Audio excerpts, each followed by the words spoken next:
तमाम सुनने वालों को अताब अर्ज़ है। आपा की सूरत लाखों में एक थी। किसी की शादी में इकबाल भाई ने देखा था, तब भी से मन में बसा लिया और अम्मी के पास रिश्ता भेजा। को घर दामाद की ज़रूरत थी। हमारे वालिद साहब वफ़ात पा चुके थे और भाई छोटे थे। घर में कोई मर्द मौजूद ना था और हमें सहारे की ज़रूरत थी। हम माशी तौर पर खुद कफ़ील थे। वालिद साहब 2 दुकानें और एक मकान छोड़ गए थे जिसके किराए पर गुजर बसर हो रही थी। इकबाल भाई भी अकेले थे। इनके वालिदैन वफ़ात पा चुके थे। इनकी फूफी ने इन्हें पाला था और शादी भी उन्होंने करवाई और अम्मी की पुरानी वाकफ़कार थी। उन्हें इकबाल भाई को समझाया कि अब तुम्हें मेरी और मुझे तुम्हारी ज़रूरत नहीं है। मेरी औलाद अपनी औलाद है, तुम अपना घर बसाओ। जब ये बात दूल्हा भाई को समझ में आई, उन्होंने घर दामाद बनना कबूल कर लिया क्योंकि इनके ख्याल में हम बेसहारा लोगों के लिए नेकी थी। उन्होंने शादी के बाद मेरी माँ को हज भी करवाया। जब वो हज पर जा रही थी तो बहुत खुश थी। सच है, इतना अच्छा दामाद किस्मत वालों को मिलता है। अम्मी जान को अब मेरी फ़िक्र थी। दूल्हा भाई के जानने वाले सऊदी अरब में थे।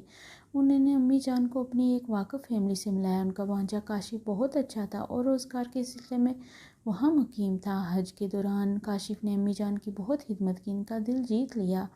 अम्मी को भी वो बेटू जैसा लगा। उन्होंने काशिफ से वादा किया कि जब तुम पाकिस्तान आओ तो मेरे पास ज़रूर आना। 6 माह बाद वो पाकिस्तान आया तो हमारे घर भी आया। मुझे देखकर हैरत हुई कि इतना मालदार और आला तालीम याफ्ता इंसान किस कदर सादा और नेक दिल है। इसमें ज़रा भी बनावट नहीं थी। जब अम्मी जान ने अपनी मजबूरियों बना कर इस को दामाद बनाने की ख्वाहिश ज़ाहिर की तो वो सोच में पड़ गया। अम्मी को मेरे रिश्ते की फ़िक्र दिन रात खाए जा रही थी। इसने वादा किया वो इस मामले में हमदर्दी से सोचेगा, लेकिन फ़ैसला करने के लिए इसे थोड़ा वक्त चाहिए था। अम्मी इन दिनों बहुत मुस्तरब थी, चाहती थी कि किसी तरह काशिफ को राज़ी कर लें और वो निकाह करके ही जाए। वो हर तरह से इसका दिल मुट्ठी में लेना चाहती थी। काशिफ 15 हमारे घर ठहरा। इस दौरान वालदा ने इसकी ऐसी आवभगत की कि मैं सोच भी ना सकती थी। माँ मेरी खातिर किसी की इतनी खुशामद कर सकती है। मैं तो समझती थी सिर्फ वो आपा से प्यार करती हैं। अम्मी एक जहांदीदा खातून थी। वो इस मामले को राज में रखना चाहती थी। अम्मी ने इकबाल भाई से इस बात को छुपा ली और काशिफ से कहा अभी किसी से तज़किरा ना करे। 15 रोज़ बाद अम्मी ने काशिफ को फ़ोन किया, बेटा मैं दिल की मरीज़ा हूँ, मेरी ज़िंदगी का भरोसा नहीं, तुम जल्दी बताओ तुमने क्या फ़ैसला किया है। मैं बीमार हूँ, मुझे ताहीर से परेशानी होगी। बेहतर है तुम हाँ या ना जो भी कहना है अभी बता दो। मैं उम्मीद में ना रहूँ। मैं बेआसरा औरत हूँ, चाहती हूँ मरने से पहले जवान बेटी का बोझ कंधों से उतार दूँ। अम्मी ने कुछ इस तरह बात की कि काशिफ को हाँ कहते ही बनी। इस वक्त लोहा गर्म था, चोट लगाने से काम बन गया। हमदर्दी के जज्बात से सरशार इस नौजवान ने एक मजबूर बेवा का दिल रख लिया। अम्मी ने इसे इतनी मोहलत न दी कि वो अपने वालिदैन को आगाह कर सकता। अम्मी का ख्याल था इस तरह वो काशिफ की शादी में रुकावट डाल देंगे। अम्मी की काशिशें रंग लाईं। मेरा आनन फानन शादी हो गई। ये शादी ज़िय्या राज रही। वो जद्दा रवाना हो गए 3 माह बाद आने का वादा करके। अम्मी ने सुकून का सांस लिया। मैं सुहागन थी और मेरी माँ फूले नहीं समाती। बड़े फख्र से कहती, मुझे दोनों दामाद ऐसे मिले हैं जो घर को अपना घर समझते हैं। माँ की बात दुरुस्त थी। इकबाल भाई ने अपनों को हमारी खातिर छोड़ दिया था। अब काशिफ भी अपने वालिदैन से कटे हुए थे। अम्मी जान ने एक बात अच्छी तरह ज़हन में बिठा दी थी, ससुराल वालों को ज़्यादा लिफ्ट नहीं कराना, वरना वो तेरे मियाँ की कमाई लूट कर खा जाएंगे। मैं इन दिनों 17 बरस की थी। अक्ल से नहीं सोचती थी। जो माँ कहती इस पर बिना चूचरा अमर करती। अम्मा जान ने मुझे सिखाया कि सास ससुर की हदूद शोहर तक ना पहुँचने देना, और अगर रहने आ जाएँ तो उनके साथ सीधे मुँह बात ना करना, वरना वो तुम्हारे गले पड़ जाएंगे। ठीक 3 माह बाद काशिफ जद्दा से लौटे। उन्होंने वालिदैन को बता दिया था कि शादी कर चुके हैं। वालिदैन की आरज़ू थी कि बेटे का सेहरा देखें, लेकिन पता चला कि बेटे ने इनकी खुशी को अपनी खुशी में शामिल किए बगैर ही ये काम कर लिया तो सख्त आज़र्दा हुए। ताहम मुझे देखते ही इनकी तमाम आज़र्दगी दूर हो गई। तभी उन्होंने मुझे ढेर सारी दवाएं दी और सोने के ज़ेवरात भी दिए। मेरी सास क्या आरज़ू थी बेटे की अच्छी सी बरी बनाती और धूमधाम से बहू ब्याह कहलाती। उन्होंने ये आरज़ू भी पूरी कर ली। मुझे खुद बाजार लेकर जाकर उम्दा जोड़े खरीद कर दिए, मिठाई बांटी, गर्ज अपनी खुशी पूरी की। मैं मानती हूँ कि मैं इन दिनों बहुत नादान थी। सास ससुर उनके घर वालों से हुस्न सलूक भी मेरे दिल को मौम ना कर सकता। ज़्यादा पढ़ी लिखी ना थी। जो माँ ने सिखा पढ़ा दिया वही मेरे दिल पर पत्थर की लकीर साबित हुआ। ससुराल में 15 दिन में शहजादियों की तरह रही। फिर हम जद्दा रवाना हो गए। जब मैं रवाना होने लगी, सास मुझे गले लगा कर रोने लगी। कहा, बेटी हमारा दिल तुझसे लग गया है, तेरे आने से रौनक हो गया, तेरे जाने से हमारा घर सोना हो गया है। वहाँ जाकर हाथ लिखना हमें भूल ना जाना। सास माँ की जगह होती है, इनके एहसासात को मैं ना समझ सकी, इनकी मोहब्बत को खुशामद जाना, इनके आंसू और दुआओं की कदर ना की। जद्दा में मेरे खावंद आला ओहदे पर फाइज थे, मैंने इतनी सहूलतें ख्वाब में भी ना देखी थी। मैं बहुत खुश थी, मेरी तकदीर खुल गई थी। काशिफ मेरा बहुत ख्याल करते थे। वो निजी खतूत घर के पते पर मंगवाते थे, लिहाजा मैं इनके वालिदैन की खतूत खोल कर पढ़ती और फाड़ देती। इनको ना बताती इनके वालिदैन उदास हैं या इनको कोई तकलीफ़ है। 10 साल हम जद्दा में रहे, हम 3 बार पाकिस्तान आए, लेकिन मैं ससुराल ना गई। मैंने काशिफ को मजबूर किया कि वो मेरी वालदा के पास ठहरे, अपने वालिदैन से मिलने। वो एक बार सरसरी तौर पर ही गए थे। अब मैं 4 बच्चों की माँ बन चुकी थी, इनको भी दुधियाल ना जाने देती। ये मेरी वालदा की मंशा थी। इनका ख्याल था बच्चे दादा दादी से दूर रहें, वरना वो लोग बच्चों की मोहब्बत का बहाना बनाकर हमारे घर में घुसने की कोशिश करेंगे। इंसान हता का पुतला सही, लेकिन लेकिन जब फ़िरौनियत हद से बढ़ जाए तो खुदा की बेआवाज़ लाठियाँ सर उठाने लगती हैं। तब इसे होश आ जाता है कि दूसरे इंसानों के भी हकूक़ होते हैं, सुख के दिन थोड़े होते हैं। मेरी बादशाही भी इस दिन ख़त्म होगी जिस दिन काशिफ की कार हादसे का शिकार होगी और वो नागहानी मौत इस जहां से रुखसत हो गए। सारी चिराग यकायक गल हो गए, मेरे 400 अंधेरा फैल गया। मैं दियारे गैर में तन्हा और गैर महफूज हो गई। ऐसे बुरे वक्त में काशिफ के चंद दोस्त काम आए। उनने मेरे बच्चों के पाकिस्तान जाने का इंतजाम किया। जो रकम कंपनी ने देनी थी वो भी इनकी भागदौड़ की वजह से मुझको मिल गई। मैं जितने से जद्दा रही, हमेशा वालदा और भाइयों के तोहफे तोहफ़ और रकूम भिजवाती रही। वालदा को घर हकीकतन मेरे खावंद की कमाई से चलता था। मुझ पर बुरा वक्त आ गया था। मैंने मैके की तरफ देखना था। मेरी अब भगत हुई। भाइयों ने हाथों हाथ दिया और माँ ने बेपजीराई की। वो रकम जो कंपनी वालों ने अदा की थी वो तमाम वालदा ने ले ली। तुम्हारे ससुराल उनको पता चल जाएगा, वो इस रकम के दावेदार बन जाएंगे, लिहाजा ये पैसा तुम मेरे नाम जमा कर दो। रकम माँ ने बड़े बेटे के नाम जमा करवा दिया। भाई मुझे हर माह के लिए रकम बच्चों के खर्चे के लिए देते थे। बच्चे ऐशो आराम में पले थे, उन्होंने तंगी ना देखी थी। अब इनको ये दिन देखना पड़ रहे थे। वो छोटी छोटी ख्वाहिशात के लिए तरस रहे थे। मेरी सास और ससुर एक बार मिलने आए तो वालदा ने बच्चों को आपा के पास भिजवा दिया और इनसे मुलाकात नहीं करवाई। खुद भी ना मिले और मुझे भी कहा कि ज़्यादा लिफ्ट कराने की ज़रूरत नहीं। जिसके साथ नाता था वो जब वो ही ना रहा तो अब इन लोगों की कहाँ गुंजाइश। वो सीधे साधे शरीफ लोग थे। बहू हमारी मदद की ज़रूरत तो हाजिर हैं, बुला तकल्लुफ़ बता देना तुम्हें क्या चाहिए। अम्मी ने मुझे बाद में समझाया कि तुम्हारा दिल जीतने को ऐसा कह रहे हैं। इनको पता है कि तुमको कंपनी से काफ़ी पैसा मिला है, तुम अब लाखों की असामी हो। अम्मी का कंट्रोल मेरे दिलो दिमाग में बचपन से था। माँ काबिल एहतराम हस्ती है, मुझे इनकी बुराई मकसूद नहीं, लेकिन कभी कभी यही हस्ती बड़ी जालिम हो जाती है जब अपने बेटों की खातिर खुद गर्ज बन जाती है और बेटी का हक गज़ब कर लेती है। अम्मी बेटे के लिए ऊंचे घरों में रिश्ता तलाश कर रही थी ताकि इनको मजबूत सहारा मिल जाए। भाई सारा दिन अम्मी के साथ मेरी गाड़ी पर चले फिरते और मेरे बच्चे पैदल स्कूल जाते। मैं चुप थी, उफ तक नहीं कर सकती थी।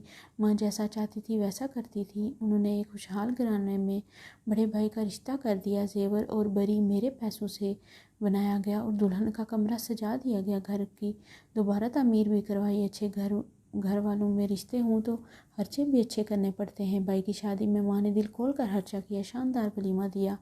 मैं अपने बच्चों का हक मारे जाने पर मेहर बलब थी। ये वो रकम थी जिससे मेरे बच्चों का मुस्तकबिल वाबस्ता था और माँ मुझे झूठी तसल्लियाँ देती थी कि हौसला रख, तेरी एक भाई तेरे भाई जीते रहें, माँ का तेरा कर्जा उतार देंगे। जब तेरे बच्चे जवान होंगे तो तेरे भाई इस लायक हो जाएंगे, इनको पाँव पर खड़ा करने में मदद करेंगे। भाइयों ने घर को ठीक करवाया और मकान जो किराए पर लगाए हुए थे आपस में बांट लिए। मुझे वालिद और वालदा की जायदाद से भी महरूम कर दिया गया। मैं और अम्मी बच्चों के साथ इस पुराने घर में रहे और भाई अपनी बीवियों के हमरा बड़े मकानों में चले गए। गोया आँख ओझल पहाड़ ओझल। जब वो अपने घरों में आबाद हो गए तो मुझे और माँ को भूल गए। मेरी रकम से उन्होंने अपनी ज़िंदगी सवारी आसाइशें हासिल कर लीं। इसके बाद मुड़कर भी ना देखा। बहन और इसके यतीम बच्चे किस हाल में हैं। जब मेरा बेटा वसीम 5वीं में था तो मैं कोरी कोरी की मोहताज हो चुकी थी। पढ़ी लिखी भी ना थी, कहीं मुलाजमत की कोशिश करती। माँ से कुछ कहती तो वो अपनी मजबूरियाँ जाहिर करती, कभी बेटों को और कभी मुझे बुरा भला कहने लगती थी। वो खुद अब कोरी कोरी की मोहताज थी। तमाम पैसा अपने बेटों को खिला बैठी थी। अब कोई रास्ता न था। इधर ये हाल कि मेरे बच्चे तालीमी खराजात न होने की वजह स्कूल से बाहर हो चुके थे। मैं कई बार भाइयों के पास गई, उन्होंने आए बाएँ शाएँ کی اور بھابھیوں نے تو پانی تک کا نہ پوچھا۔ بھائی بولے ابھی ہمارے حالات ٹھیک نہیں ہیں، جب پیسے آئیں گے لوٹا دیں گے۔ تھک ہار کر گھر بیٹھ گئی۔ اب فاقوں کی نوبت آ گئی۔ جب بری طرح بیوقی کے حالات میں گھر گئی تو ایک روز سسر صاحب کا خیال آیا۔ ساس سسر میں برائیاں تلاش کرنے کی کوشش کی، کوئی برائی نہ ڈھونڈ سکی۔ اب دل کی عدالت میں مجرم بنی۔ ان کا کیا قصور تھا؟ وہ تو محبت کرتے تھے، میرے بچوں سے پیار کرتے تھے، ان کو گود میں لینے کو ترستے تھے، لیکن میں نے یہ کیا کیا؟ ان کی اولاد کو ان سے دور رکھا اور بچوں کو انہیں چھونے تک نہ دیا۔ یہ کہاں کا انصاف ہے کہ والدین جو پالتے پوستے ہیں، بڑا کرتے ہیں، جب بیٹا جوان ہو جاتا ہے تو پھر وہ اپنے والدین کو بھلا دیتا ہے۔ کلی طور پر بیوی بچوں کا ہو کر رہ جاتا ہے۔ کاش میں نے اپنی ماں کی باتوں کو گرہ میں نہ باندھا ہوتا، اپنے ساس سسر کا خیال کیا ہوتا تو اپنے پوتے پوتیوں کا سر پر ہار رکھتے۔ ایک دن میں بازار سے گزر رہی تھی کہ حرم کی دوائی لینی تھی کہ اچانک سسر صاحب کلینک پر مل گئے۔ مجھے دیکھ کر فوراً میری طرف آئے اور بولے کیا بات ہے بہو، خیریت تو ہے نا؟ حرم بیمار ہے، اس کی دوائی لینی ہے۔ کہتے ہوئے میری آنکھوں میں آنسو بھر آئے۔ وہ بھی مجھے رنجیدہ دیکھ کر آپ دیدہ ہو گئے، کہنے لگے میں ڈاکٹر کو دکھا دیتا ہوں، یہ ڈاکٹر میرا بیٹا بنا ہوا ہے۔ انہوں نے پوتوں کو گود میں لیا اور بخار سے پھنک رہا تھا۔ ڈاکٹر کو دکھایا، پھر کہا بیٹی ناراض نہ ہونا، اگر کہو تو 2 منٹ کے لیے گھر چلیں، بچوں کی دادی ان کے لیے بہت اداس ہیں، ان کو دیکھنے کو ہماری آنکھیں ترستی رہتی ہیں۔ انہوں نے میرے لباس سے ہماری ہستہ حالیت کا اندازہ لگا لیا تھا۔ میں ان کے ساتھ گاڑی میں بیٹھ کے ان کے گھر چلی گئی۔ جیسے ہی میں نے گھر میں قدم رکھا میری ساس نے کہا بسم اللہ، خدا تمہیں سلامت رکھے، آج میری آنکھیں روشن ہو گئی، تم کیسے آ گئی؟ یقین نہیں آتا۔ وہ اپنی جگہ سے اٹھی اور لپک کر میرے بیٹے کو گود میں بھرا، سینے سے لگایا، پیار کرتی جاتی تھی اور روتی جاتی تھی۔ اپنے مرحوم بیٹے کی اولاد میں وہ اپنے بیٹے کی روح کو تلاش کرتی جاتی تھی۔ یہ نظارہ دیکھ کر میں رونے لگی، خود کو لعنت و ملامت کرنے لگی۔ میں نے ان لوگوں پر کتنا ظلم کیا، ان کو عالم سمجھتی، حالانکہ خود ظالم تھی۔ پہلی بار مجھے احساس ہوا میری ذات کی کچھ اہمیت ہے، میرے بچوں کو کی کسی کا تحفظ حاصل ہے، اور یہ بے آسرا نہیں ہے۔ جن بھائیوں پر تکیہ تھا وہ تو ساتھ چھوڑ گئے، اور جن کو اچھا سمجھتی تھی وہ کتنے اچھے نکلے۔ گرچہ جواں سال بیٹے کی موت نے ان کی کمر توڑ دی تھی، پھر بھی میرے بوڑھے سسر میرے بچوں کو تحفظ دینے کے لیے کمر بستہ ہو گئے۔ آج ان کا ساتھ میرے لیے ٹوٹتے کو تنکے کا سہارا نہیں تھا، بلکہ انہوں نے میرے اور میرے بچوں کی بھرپور مالی مدد کی اور عزت و تکریم بھی کی۔ مجھے اس گھر سے جو ملی وہ اس واقعے ایک بہو کا حق تھا۔ یہ خاندانی لوگ تھے، روپے پیسے سے زیادہ عزت کو جانتے تھے۔ انہوں نے مرحوم بیٹے کی اولاد کو یہ کہہ کر سینے سے لگا لیا کہ یہ ہمارا خون ہے، میرے سر پر چادر ڈال دی، یہ ہماری بہو ہے، بیٹی جیسی ہے، اس گھرانے کی عزت ہے، اسی کے دم سے ہے۔ میں سسرال میں رہنے لگی۔ ان لوگوں کا سلوک میرے ساتھ بہت اچھا تھا، مجھے اپنے کیے پر شرمندگی ہوتی تھی، میں خود کو ان کا مجرم سمجھتی تھی۔ ان کو تکلیف دی تھی، انہیں ان کے بیٹے سے دور رکھا تھا، اپنے بچوں سے جن سے چھپاتی تھی تو ان پر جان فدا کرتے تھے۔ میرا یہ خیال بھی غلط تھا کہ ان کو دولت کا لالچ ہے، ان کو تو کسی قسم کا لالچ نہ تھا۔ انہوں نے تو مجھ سے پوچھا تک نہیں کہ مجھے جدہ کمپنی سے جو پیسہ ملا وہ کتنا تھا اور رقم کہاں ہے، بلکہ وہ کہتے بہو غم نہ کرو، دولت چلی گی تو کوئی بات نہیں، دولت آنی جانی چیز ہے، لیکن رشتے دولت سے افضل ہوتے ہیں۔ میں نے خود ان کو بتا دیا کہ والدہ نے کمپنی سے ملنے والی رقم بھائیوں کو امانت دی اور انہوں نے خیانت کی۔ سسر کہنے لگے بیٹی غم نہ کرو، تمہارے بھائیوں کی زندگی میں گئی تو گویا تم نے ماں کی خدمت کی اور تم جنت کی حقدار ہو گئی۔ میرے پوتے پوتیوں کے لیے ہمارے پاس اللہ کا دیا اور سب کچھ ہے۔ اب مجھے پتہ چلا کہ اچھے لوگ کیسے ہوتے ہیں، وہ واقعی فرشتہ صفت تھے۔ میں نے اب جانا کہ میں کتنی خوش قسمت ہوں، مجھے ایسا سسرال ملا، اور میں کتنی بد نصیب تھی جو اتنے عرصے ایسے لوگوں سے دور رہی۔ اب سمجھ آیا کہ ساس سسر بھی ماں باپ کی طرح ہوتے ہیں، انہیں نیکی کا پھل ضرور ملتا ہے، اچھائی رائے گاہ نہیں جاتی، جبکہ برائی انسان کو نفرت کے پاتال میں ایسے پھینکتی ہے کہ آدمی دوسروں کو فنا کرنے کی چاہ میں خود ہی فنا ہو جاتا ہے۔ ہمیں ماں باپ کی قدر کرنے کے ساتھ ساتھ ساس سسر کی بھی قدر نہ کرنی چاہیے۔ آج میرے بچے تعلیم یافتہ اور اچھے مقام پر ہیں تو میرے ساس سسر کے دم سے، ورنہ میں نے تو ان کی بربادی میں کوئی کسر نہ چھوڑی تھی۔ تو پیاری لڑکیوں، ہمیں اس کہانی سے سبق لینا چاہیے اور ساس سسر کو ماں باپ کا درجہ دینا چاہیے۔ دوستو، اگر آپ کو میری ویڈیو پسند آئی ہے تو ویڈیو کو لائک کر دیں، چینل کو سبسکرائب کر دیں اور بیل کا نوٹیفیکیشن دبانا مت بھولیے گا۔ اپنا بہت سارا خیال رکھیے گا، ملتے ہیں نیکسٹ ویڈیو میں۔ اللہ حافظ۔